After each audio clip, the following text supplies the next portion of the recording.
অভি, যিনি তখন পর্দার আড়ালে চলে গিয়েছিলেন, তিন্নিকে হত্যা করে বুড়িগঙ্গায় ফেলে দেন, কিন্তু তার লাশ সেতুর পিলারের উপর পড়ে। দীর্ঘ 22 বছর কেটে গেছে সময়ের জনপ্রিয় মডেল তানিয়া মাহবুব তিন্নির হত্যা ঘটনার। 2003 সালে 14 জানুয়ারি তিনি নির্মমভাবে খুন হন। এই হত্যাকাণ্ডে অভিযোগের তীর ছিল তখনকার ক্ষমতাবান ব্যক্তি গোলাম ফারুক অভির দিকে। গত 14 জানুয়ারি অবশেষে এই মামলার নিষ্পত্তি হয়। কেন খুন হতে হলো তিন্নিকে?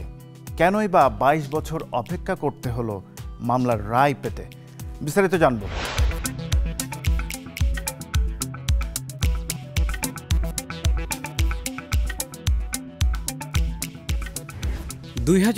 সালে নভেম্বরে রাজধানীর কেরানীগঞ্জে বুড়িগঙ্গার পাড়ে পাওয়া যায় মডেল তানিয়া মাহবুব তিন্নির মৃতদেহ, যা একটি চাঞ্চল্যকর হত্যাকাণ্ডে পরিণত হয়। দীর্ঘ 22 বছর পর আদালত 14 জানুয়ারি গোলাম ফারুক অভি নামে একমাত্র অভিযুক্তকে খালাস দিয়েছেন। তিনি ছিলেন জাতীয় পার্টির সাবেক এমপি এবং একসময়ের ক্ষমতাধর ব্যক্তি। এই মামলাটি যখন শুরু হয়েছিল তখন এটি ছিল সমাজের অনেক স্তরের জন্য একটি বড় চমক। কিন্তু এত বছর পর আদালত প্রমাণের অভাবে অভিকে খালাস দিয়েছেন, যা একটি বিস্ময়ের সৃষ্টি করেছে। তিন্নি হত্যা মামলা শুরু হয়েছিল 2002 সালে। তানিয়া মাহবুব তিন্নি ছিলেন একসময়ের জনপ্রিয় মডেল ও অভিনেত্রী।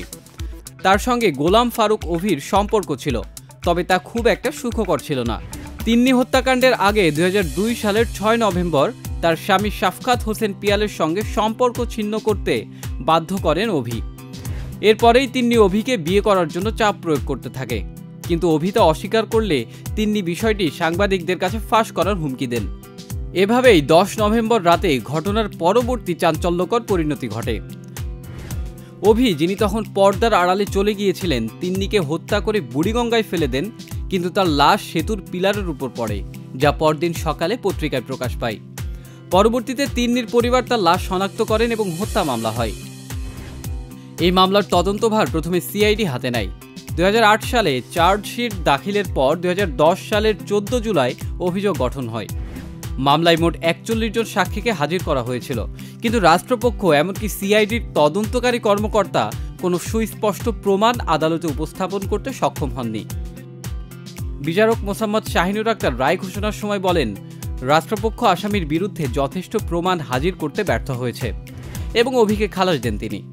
গোলাম ফারুক অভির জীবন কাহিনীও ছিল অবাক করার মতো। সাবেক রাষ্ট্রপতি হুসেইন মোহাম্মদ এরশাদের শাসনামলে তার উত্থান ঘটে। ছাত্র হিসেবে তিনি ছিলেন অত্যন্ত মেধাবী, তবে তার অন্ধকার দিকও ছিল। চাঁদাবাজি, অপহরণ, মুক্তিপণ, এমনকি সন্ত্রাসী কর্মকাণ্ডে জড়িত থাকার কারণে তার বিরুদ্ধে একাধিক অভিযোগ ছিল।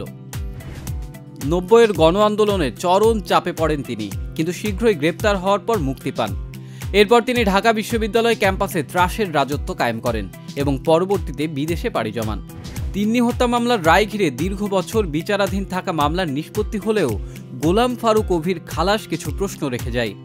বিশেষত আদালতে যে সাক্ষ্য গ্রহণ এবং প্রমাণ উপস্থাপন করা হয়েছিল তা কতটা যথাযথ ছিল তা নিয়ে বিতর্ক রয়েছে। আদালত যদিও প্রমাণের অভাবের কারণে অভিকে খালাস দিয়েছেন।